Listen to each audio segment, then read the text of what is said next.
Season 2 begins in 1916, 2 years after the events of Season 1. So what has changed? Matthew is at the front lines of the war like most men. At Downton, the only footman left is William. His father does not let him enlist in the war as he is his only child, leaving William frustrated.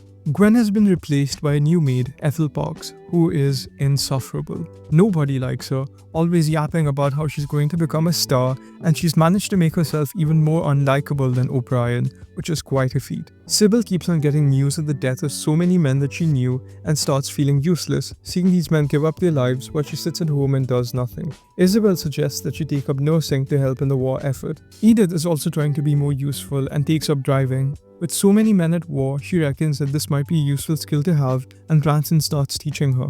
Matthew has moved on from Mary and is now dating a Miss Lavinia Squire, and he decides it's finally time to introduce her to the family. When Mary hears the news, "Well, how marvellous." But really, Are you alright, milady?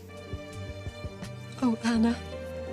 she hasn't gotten over Matthew at all. She tries to be strong and put on a front for everyone, but really, she's so totally down for Matthew.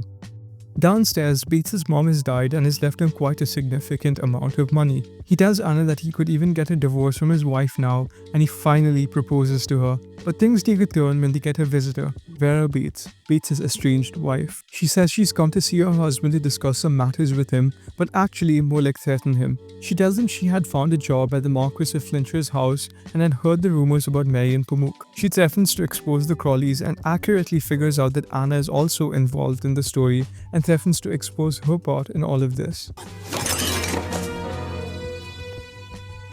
You bitch.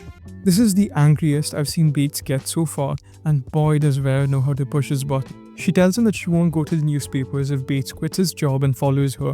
Thankfully, Mrs. Hughes overhears this conversation, and I'm so grateful for this one saving grace. Bates has to break the news to Robert, and he does not take it well. Bates offers no explanation and ditches Robert without any warning. I can't say I'm mad at Bates for the way he handled things with Robert, because Anna gets it worse. I know you've not told me the real reason. You're wrong. He offers her to zero explanations for why he's leaving and just pieces out. I know Vera is threatening him, I know it's hard, but imagine being told by someone that they love you and they want to marry you, and a few days later they walk out without any explanations. O'Brien is still a big old snitch, and she ends up overhearing the conversation between Isabel and Sybil about her enrolling for nursing and reports straight to Cora.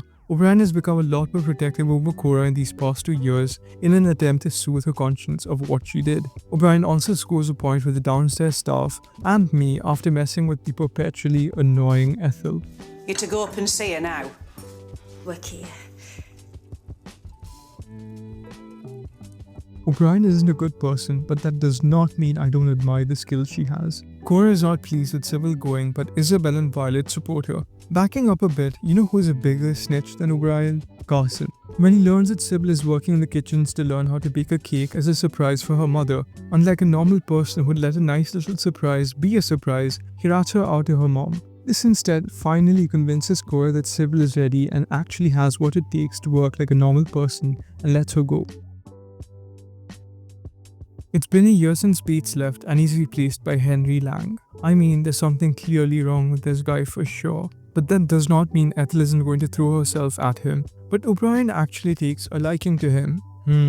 I wonder why. In episode 1 of this season, we actually learned that Violet had been covering for Mr. Molesley and William. They both are their parents' only children, and Violet did not want them to die in the war, but Isabel finds out and has Dr. Clarkson correct the mistake. Turns out Molesley actually has an issue with his lungs and so he's spared, but William gets enlisted and he is beyond thrilled. Also in episode 1, when Daisy sees William looking upset because he can't get enlisted, she tries to cheer him up, and to do so, she kisses him.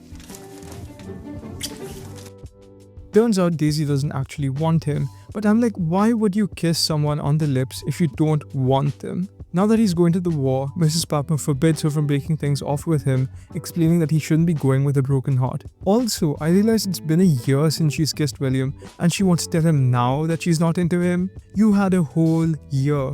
Thomas, the ex-footman, has joined the medical corps, expecting that he wouldn't be at the front lines, but he was wrong. The whole reason why Thomas joined the medical corps was in hopes that he wouldn't die in the war. So, in order to get away from the front, he beats the enemy to shoot him. His injury is serious enough for him to be taken away from the front lines without killing him. The injury also makes him unfit to work at the front lines, which is exactly what he wanted. But he's now kind of out of work, and his bestie O'Brien convinces Cora that it'd be a good idea to have Thomas work at the local hospital to treat the injured soldiers. He managed to pull a few strings and land him a job. You guessed it, Thomas is still snarky as hell to everyone, and he's loving letting everyone know, especially Mr. Carson, that he's no longer a servant. Ethel is throwing herself at him too, which, honey, you're barking up the wrong tree.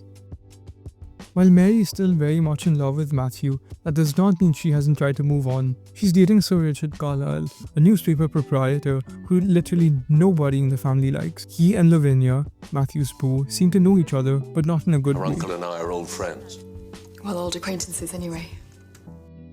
Edith has finally found a way to put her newly acquired driving skills to use. The Drakes are tenants of Roberts, and yes, it's the same Drakes from season 1, the man in the family, John Drake, and Topsy and Isabel's intervention saved his life. John nor his wife know how to drive the tractor, and so Edith volunteers to help them. At first, everybody is happy with the arrangement. The Drakes get the help they need, and Edith gets to be useful. But anything that involves Edith turns to shit, and this time, Edith does the fucking up herself. She and Mr. Drake begin hitting on each other, and they're caught by Mrs. Drake, and she yeets Edith's ass out of there, telling her not to come back and that they have hired help. Just as I was rooting for Edith. Seriously, Edith, do better. What the hell are you doing making out with a married man? Carson is working his butt off, and with William, his last footman, gone, he's working even harder. When Sir Richard comes over for dinner, he insists on not using maids for the dinner service and has Lang work as a footman. Lang is like a deer caught in the headlights and screws up, and I'm not joking, it literally causes Carson to have a heart attack and fall onto the floor. He must have seriously been working so hard, poor guy. We later find out what's really been going on with Lang. I've seen shell shock before, you know. Lang was a soldier too before the shell shock got to him, so this was the reason why O'Brien took to him. O'Brien had a brother who also suffered from shell shock, and so she sympathizes with him. I was really pleasantly surprised to see O'Brien being a nice human being for once, without anything in it for her. Sybil and Thomas begin working together, and Thomas takes an interest in Lieutenant Edward Courtney. He's been blinded by mustard gas, and he grows closer to Thomas and Sybil. Now that he's recovered physically, meaning that he doesn't have any other injuries apart from his eyes, Dr. Clarkson decides to send him to a specialist facility to help him learn the skills that he would need to live without sight. Courtney, however, has no one he trusts except Thomas and Sybil, and that night he unalives himself. Depression is a real thing, people. It's really sad to see something like this has happened, and to put a stop to stuff like this from ever happening again, the Crawleys decide to turn their house into a convalescent home for the soldiers.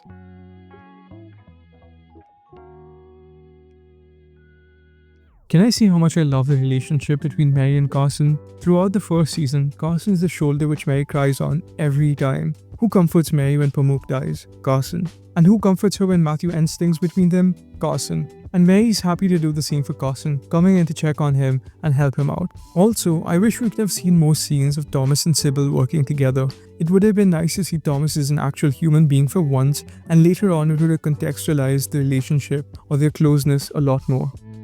If you enjoyed this video, please like and subscribe for more videos. Check out my other videos if you haven't already. Thanks for watching.